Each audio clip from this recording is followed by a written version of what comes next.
Client and vendor impersonation attacks is a good one. We're seeing this quite a bit in the wild.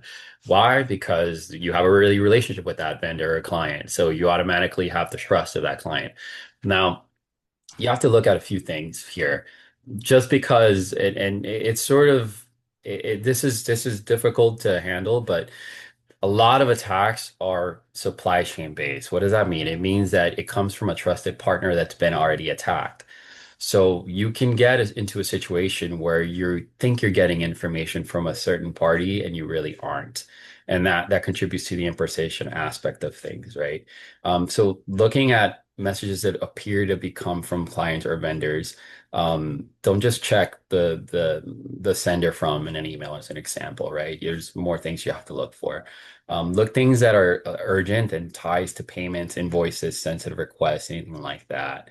Um, but obviously, there's like a gut instinct that someone has generally about when something just seems off, and always use that when you're dealing with these types of scenarios. Often involve changes to payments, things like that, requests that bypass standard verification process. Someone might be too pushy and say, "Hey, don't worry about this process. We need to get this done quickly. I need you to send me such and such," right? So just look at that. Some ways to protect it is just confirm any changes to payment instructions or sensitive requests.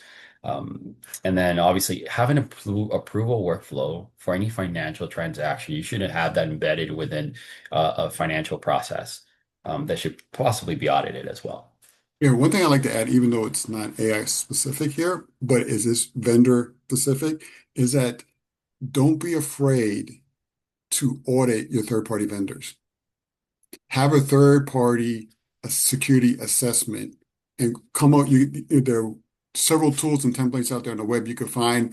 Ask those security questions, making sure if you already have an information security policy, you have some type of standard for the firm, make sure your vendors are adhering to your standard or above, because that's what helps part of this. So the third party are not easily compromised.